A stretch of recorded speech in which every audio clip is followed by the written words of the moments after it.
Hey, what's up, guys? This is Landon here at CBI Bikes. Welcome to another episode of Tailgate Tales by CBI Bikes. Today with us, we have Mitch. We're going to be talking a little bit about the trail building community and just how fortunate we are here in Southeast Idaho, Wyoming, Montana, Utah, just kind of the PNW for that matter, and all the amazing amount of trails that we have here to be able to ride and enjoy. And it's all thanks to people just like Mitch, every day taking shovels and picks out into the woods and making it happen. Mitch, take it away from here. Well, we're pretty fortunate today to have some sunshine this late in October, so I know that's it pretty feels cool. more like August. No doubt, and I'll take it as long as we can. We're over here in Swan Valley. As you can see, pretty cool area.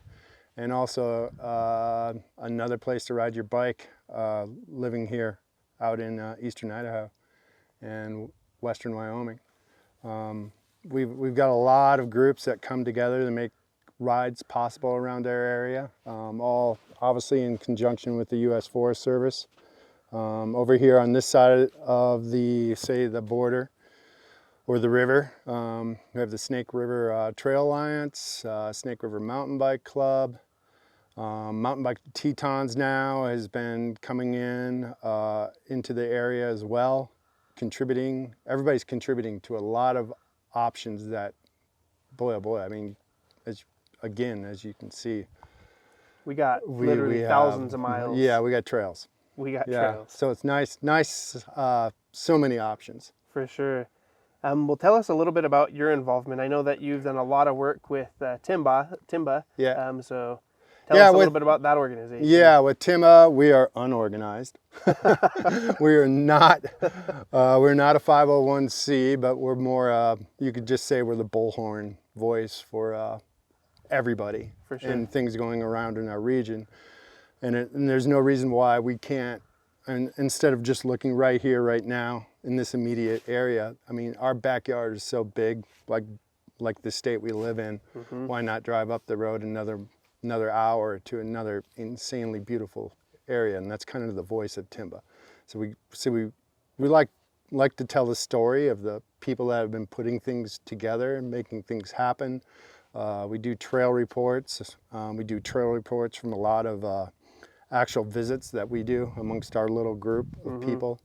And it's all good. We're just sharing the noise of trail building, which I think you look at the big picture across the western U.S., the Tetons in eastern Idaho are doing a phenomenal job of maintaining and creating a trail network that is good for everyone. For sure. And how much more do you think we could get done? I mean, right now we already have so many great trails, but if you had, I mean, even if it were 1 in 10 of everyone who's riding those trails come in and actually put in some work, I mean, what kind of growth could we see, you think? If we had more, you're saying if we had more volunteer help. Exactly. It would be great. We have so many trails in this network that are just laying there dormant. They've got a trail number, they've got a trail sign, and you look 20 yards in there and you're like, I can't ride that trail. The Forest Service is limited with their employment of how many actual trails they can maintain. Yeah. So it's been that cooperation. The Forest Service has opened the doors to these organizations to come in and help and lend a hand to keep trails open or to go actually in and reopen trails. Mm-hmm. But with more volunteered help, it'd be endless, the opportunities. Mm-hmm. And we do see that every year. Every year it seems to grow. Without question, the appreciation of the Trail Volunteer Network is, it's beyond words, because it does make things happen. And that's one thing, I mean, at least here, switching gears just a little bit, with CBI Bikes, that's one thing that we want to make happen as well. Push and have these trail days happen. There's been, like you've said, there's been so many amazing organizations come together to make it actually happen. Yes. Get all the groundwork done, and even just get the thing organized, get people there, have all the tools and equipment there to make it happen. With that being said, during this next spring, if someone who's wanting to, get into trail building or volunteer, go help, who should they reach out to, or what organizations do you think are the best that are, I guess, to get them started? In our immediate region, you obviously can start with Snake River Mountain Bike Club. They're pretty vocal and they're pretty organized, and they definitely have their hands in a lot of things. The Snake River Trail Alliance, which involves Idaho State Parks and Rec, is doing a massive amount of work, getting a lot of things done. And the cool thing about that as well is they're really open. It's multi-use, and the more people we can get involved for single track, the better we are in the end. So it involves a lot of the Idaho Single Track Trails Alliance, another great group with immense volunteer help. Everybody coming together is just going to make things better. For sure. But those two, and then if you want to look into the Teton area, you have the Teton Free Riders. That's right. Up on Teton Pass. So, I mean, mountain bike the Tetons, everybody, there's not enough help. So everybody has open arms to anyone who wants to approach and lend a hand. Excellent. When you go out, I mean, representing Timba, what's kind of like a day-to-day for you when you're going out to do work on the trails? What's kind of the average day if someone's volunteering? What should they expect? When we show up at volunteer day, we're pretty low key. we're not making too much noise. But we with the help of the U.S. Forest Service and Mountain Bike Tetons, we do have a couple of our own Timba trail days on some trails that we've always kind of admired and liked, and we take that on and we kind of organize that. But on the other hand, as Timba guys, we're usually cruising around everywhere, helping out. We've helped just about every organization there is in the area at one time or another, and we hope to continue to do that. But on a daily basis, that's maybe our calling, is that we kind of pride ourselves that we always have a little foldable saw in our pack, or a little cutter, and instead of riding around stuff, we make the effort, put the bike down, take whatever's in the trail out. So you're just making it better than you found it. Yeah, essentially. Yeah, on a daily basis, and that goes on from the around the town trails to deep in the woods. Like if we look up here, Red Ridge. I mean, we've put a hand into just about every trail that a bike's been on.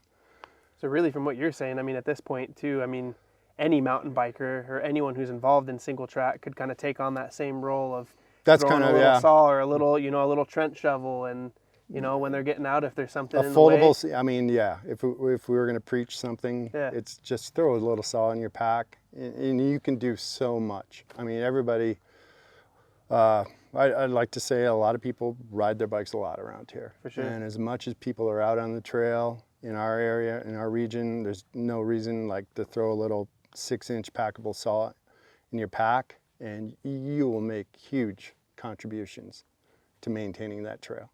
Excellent. With talking about all these trails, and I know you've had hands in just about everywhere here. I mean, probably in a couple 100-mile radius.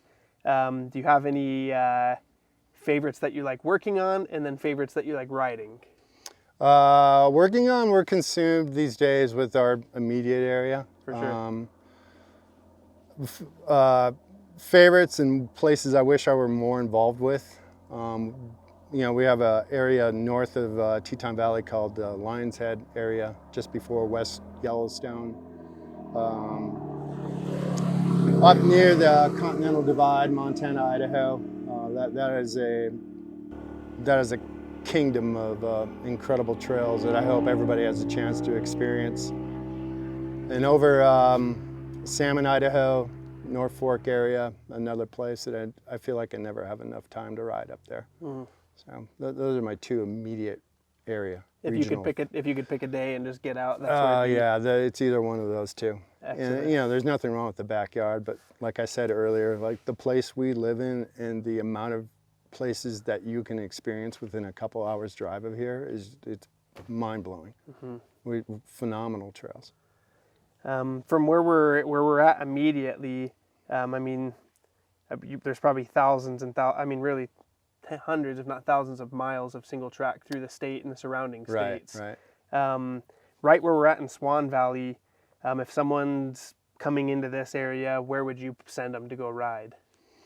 Well, if somebody's bent for it here in Swan Valley, and there's no reason they shouldn't be because it's phenomenal. Palisades Creek is probably #1 go-to. Awesome trail with a couple lakes you can get up to. I would suggest you probably avoid it on weekends. Lots of hikers. It's a little bit, yeah, it's just popular. Yeah. And then there's these little ones that are all over that have, they all have experiences. These are not like bike-built purpose trails. These are hiking horse trails from the beginning. So you might have to get off your bike and push a little bit, but you'll be so rewarded with the views or maybe the descent back down. Yeah. Excellent.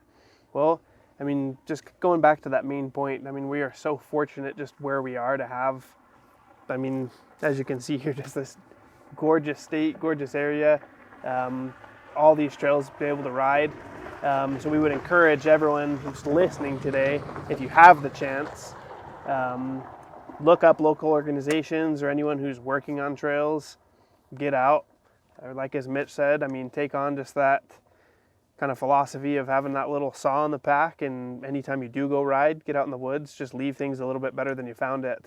And if everyone did that, I mean, we'd have improvements on every trail. Right. I mean, that includes the trailheads as well. Just pick up after yourself. I mean, it's Idaho. We're lucky to live in such a beautiful place. Absolutely. Well, we appreciate everyone who tuned in today. Make sure that you listen in next week to the following episode. And until then, take it easy.